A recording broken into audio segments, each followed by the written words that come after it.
Hey guys, welcome back to the news. It is I, your host, I'm Rattle, here to bring you the weekly. I know, I get it, guys. It hasn't been very weekly recently. It's been kind of like bi-weekly, but nonetheless, this week we got some very cool stuff. We got something special here. We got emergency mustaches, courtesy of Rage. And so we're just, there's 6 different styles. We're going to draw one at random. As you can see here, they are individually wrapped for her pleasure. We're just going to rip this out here. Hopefully we don't have some sort of allergic reaction. So, all right. A little bit smaller than I thought it was going to be.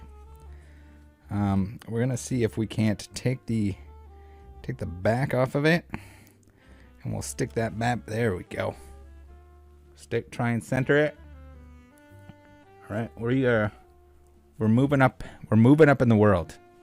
It's not really staying on there. We're gonna maybe not ideal. All right, guys, let's get into it. We'll see if we can keep this on our face throughout the news broadcast here. It seems like it doesn't want to. Let's run the disclaimer. Again, we have to do so. All those pussy wussies out there that will complain if we don't. Warning, this content is not for pussy wussies. If you think you might be offended, get lost. Come to think of it, shouldn't you be sitting on a beach in hopes that a wiglet pops up and catches you by surprise? We're pretending to find Pokemon cards in plushies now. Is this the new pretending to find cards under shelves at department stores? Leonhardt wasn't kidding when he said he was hurting for views and therefore money. Yes, those are TCL brand budget-friendly monitors behind him. It's sad to see. He's still pretending to make videos with Mr. Beast. Okay. I take back what I said earlier about the old finding Pokemon cards under store shelves thumbnails, because it looks like Nate is still doing it after all these years.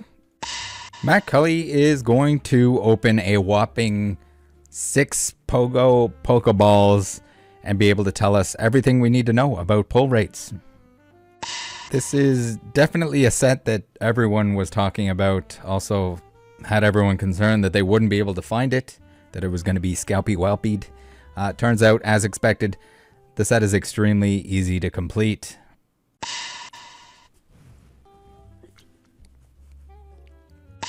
Let me get this straight. You're going to trade cards in for a fraction of their market price, then buy packs that have an expected value lower than the price of the packs themselves. I thought I hated money. I don't think you want to be making predictions on some of these, let alone calling anything inflation-proof. Umbreon is currently out of control. Jungle Pikachu did stupid, unsustainable things and is probably still very overpriced. It's common. I think those would be at the top of the list for most likely to continue to drop in price, or to drop in price in general. I'm not one to predict the future, but these are some really bad predictions. Apparently, we're in a time and place where the investment videos are now telling you to invest in sets that aren't even released yet. Set list is not even out yet. I guess that's one way to postpone people finding out that your financial advice is BS. By the way, guys, the 3rd set in Scarlett and Violet is going to be a real stalker. Keep an eye out for that one. It's must invest.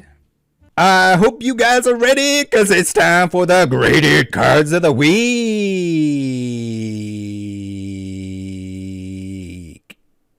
All right, what do we got here for oopsie doopsies in the grading world? Well, it seems Jen has sent this in. Thank you to her. If you guys have anything to send in, feel free to do so. Send it to me in the Discord, DM, whatever. Always happy to see some more submissions, some oopsie doopsie alachoopsies made by these grading companies that are definitely paying attention and definitely have quality control in place. They definitely check this stuff over, guys. No concerns there. So today, the absolute king of grading companies of typos and or illiteracy, if you want to call it that, we got the Sasuke instead of Suzuki. Very nice.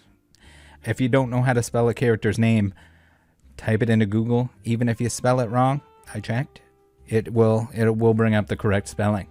Take the 2 seconds to do so if you're going to grade a bunch of stuff that you don't know how to spell. And next, we have an oopsie doopsie from PSA here. We got them designating this very much full art as a hyper. Definitely not a hyper. That is, there is no rainbow to be found there. You're seeing things if that's what you designated this as, or you just don't care and you just clicked on whatever seemed like the right thing. Congratulations.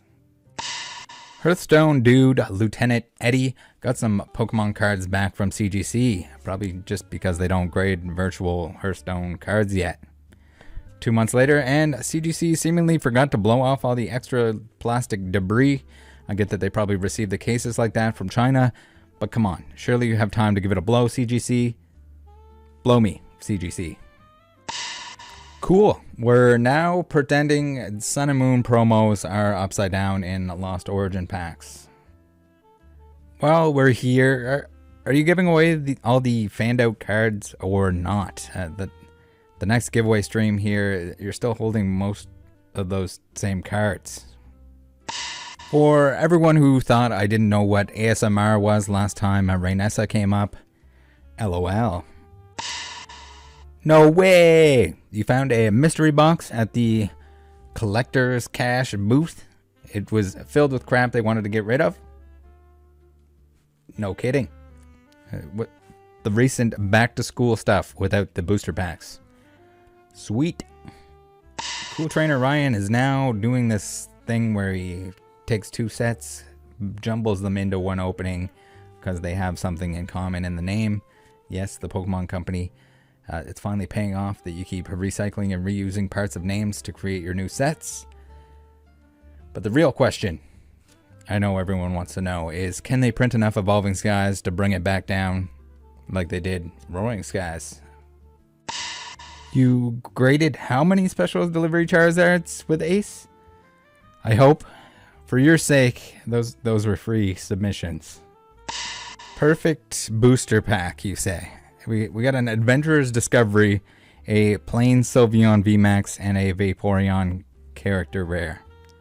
Total of $21 with your on-screen prices that are definitely too high, and you're screaming your ass off for that. What does the rest of this title say? Just hover over it here. Evolving Skies are undervalued. They should be $1,300 a box. What are you smoking? This is what happens when you can't decide if you should make videos about Pokemon or football or antiquities or athletes. Did he dye his beard or was he just going ham on a green apple Gatorade? Alright, the moment you've all been waiting for, it's time for the open mouth thumbnail of the week. Are you guys ready? I'm gonna need you to vote. As always, there's gonna be a little poll that pops up if you're watching this live. If not, leave a comment, or also leave a comment about your vote, 1, 2, 3, or 4. Your submission. Leave it in the chat too if you wanna slap it in there. Just put it absolutely everywhere. All right, we're getting into it. We're getting into it. Number 1, we have young Gary Oak with the classic old-timey woman seeing something horrible, maybe a mouse on the floor, holding her face and screaming.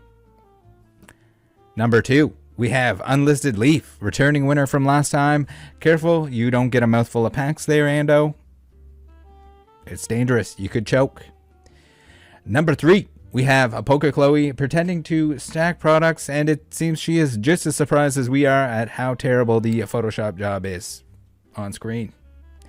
Number 4, we have a Pokedine, who is seemingly sucking in the cloud background. That's one way to keep hydrated. Those options, once again, number 1, Young Gary Oak.